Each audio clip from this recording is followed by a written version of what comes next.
Ang mabuting balita ng Panginoon ayon kay San Marcos, chapter 10, verses 13 to 16. May nagdala ng mga bata kay Jesus upang hiling ipatong niya sa mga itong kanyang kamay. Ngunit pinagwikaan sila ng mga alagad at nagalit sa Jesus. Nang makita ito, sinabi sa kanila, "Pabayaan ninyong lumapit sa akin ang mga bata, huwag ninyo silang sawayin, sapagat sa mga katulad nila naghahari ang Diyos. Itong tandaan ninyo, ang sino mang hindi tumanggap sa paghahari ng Diyos tulad ng isang maliit na bata, ay hindi mabilang sa mga pinaghaharian niya." At kinalong na Jesus sa mga bata, ipinatong ang kanyang mga kamay sa kanila at pinagpala sila.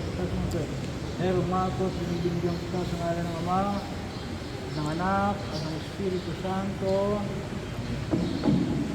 Ay po na.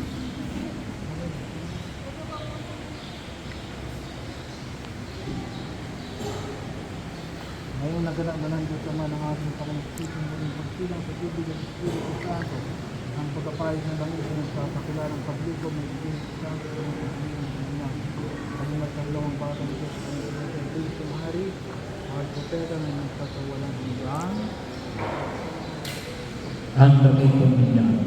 Sa damit ng binyag, puting panyo.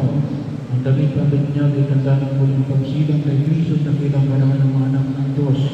Naway manatiling wakas at walang pahintulong sa kanyang karangalan hanggang matamo niya ang buhay na walang hanggan.